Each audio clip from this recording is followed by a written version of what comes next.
Hello guys, তো আমরা এখন রেডি হয়ে রবিবার দিন দুপুরবেলা যাচ্ছি হচ্ছে স্বামীনারায়ণ টেম্পলেতে। হঠাৎ ডিসাইড হলো, জানি না কতটা ভিড় থাকবে কি না থাকবে। ফার্স্টবার যাচ্ছি আমরা, তো চলো গিয়ে দেখা যাক। চিড়িয়াখানার ভিড়।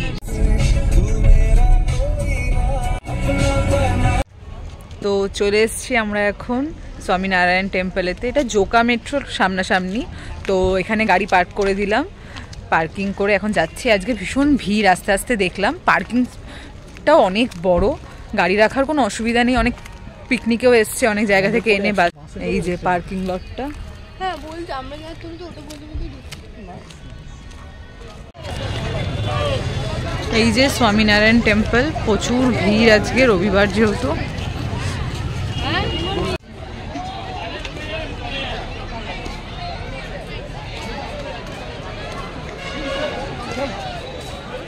এই স্বামীনারায়ণ মন্দিরটা আমি যতদূর জানি যে গুজরাটের এক স্বামীনারায়ণ সম্প্রদায়ের তারা এটা প্রতিষ্ঠা করেছে। আর এই মন্দিরটা রয়েছে হচ্ছে আমাদের কলকাতায় হচ্ছে ডায়মন্ড হারবার রোডের শুরু, জোকা মেট্রোর শেষ হতে না হতেই জোকা মেট্রোর খুবই কাছে। আর এই মন্দিরটা সাধারণত গুজরাটি সম্প্রদায়দের তৈরি হলেও ভীষণই ভালো আর খুব সুন্দর। ভিতরটা ফোন অ্যালাউ নেই, তাই জন্য আমি মন্দির দর্শন করাতে পারলাম না, বাইরে থেকেই দেখালাম। ভীষণ বড় জায়গাটা। আর যে ওখানে স্বামীনারায়ণের মূর্তিটা রয়েছে, তার সাথে শিব পার্বতী, রাম সীতা, বজরংবলী ওনাদেরও মূর্তি রয়েছে। অপূর্ব দেখতে সবই। আর ভিতরের আর্কিটেক্টটা এত সুন্দর। এখানে জুতো রাখবো আমরা এখন। এই যে আমরা এখন লাইনে দাঁড়িয়ে আছি।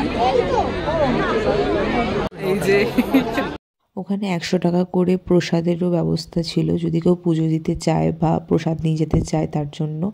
আমাদের দর্শন করা হয়ে গেছে। কিরকম লাগলো তোর দর্শন করে? ভালো, খুবই সুন্দর জায়গা, বেশ ভালো। আর এতটা ভিড়ের মধ্যেও খুব ভালোভাবে ওরা অর্গানাইজ করছে জিনিসটাকে। লাইন মেনটেন করে, কোনো রকম রাশ হচ্ছে না, ধাক্কাধাক্কি নেই, কিছুই না। বেশ ভালো, আসতে পারো যে কোনো দিন। এরকম না যে অকেশনে ভিড় হবে, আমি সেই টেনশনটা করছিলাম যে খুব ভিড় হবে, ভালো লাগবে না, কিন্তু বেশ ভালোভাবে ওরা মেনটেন করেছে। এখানে শাকসবজিও বিক্রি হচ্ছে। আমরা এখন যাচ্ছি হচ্ছে ফুড কোর্টের দিকে, তাই তো?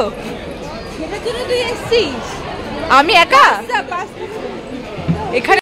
এটা হচ্ছে আয়ুর্বেদিক মেডিসিন শপ, প্লাস হচ্ছে অনেক মূর্তি, ঠাকুরের পুজোর জিনিসপত্র বিক্রি হচ্ছিল, মন্দির, জামা কাপড়, অনেক রকমের কিছু বিক্রি হচ্ছিল। যারা অনেক দূর দূর থেকে আসেন তারা অনেক কিছু কেনাকাটা করে নিয়ে যাচ্ছিলেন। এবং স্বামীনারায়ণের মূর্তি, ফটো বিক্রি হচ্ছিল। তারপর আমরা এই ফুড কোর্টটায় আসলাম। ফুড কোর্টটাও ভীষণ বড়। কোনো একটা আশ্রমে এত বড় ফুড কোর্ট আর এত মেনু আমি প্রথম দেখলাম। আমরা আমাদের কিছু অর্ডার দিলাম, তার মধ্যে থেকে খুব বেশি কিছু খেতে পারিনি। ধোকলাটা ট্রাই করেছিলাম আর দই বড়া নিয়েছিলাম। ভীষণ টেস্টি ছিল দই বড়াটা। আমাদের খাওয়া দাওয়া ঘোরাঘুরি সব হয়ে গেছে আজকের মতন। তো এবার বাড়ি যাওয়ার পালা। দেখা যাক কতক্ষণ লাগে এবার বাড়ি যেতে। এখানে সবাই নিজের মনের ইচ্ছা পূরণ করার জন্য টাকা পয়সা দিচ্ছে, যার যেটা ইচ্ছা আর কি, যা দেখে মনে হলো আর কি। আমি জানি না, কনফার্ম নই। তো চলো যাওয়া যাক। ওখানে সন্ধ্যা আরতিরও ব্যবস্থা ছিল, তো আমরা আর অতক্ষণ অপেক্ষা করিনি। বেশ ভালো লাইট জ্বালিয়েছিল, দেখতে ভালো লাগছিলো সন্ধ্যাবেলাটাতেও।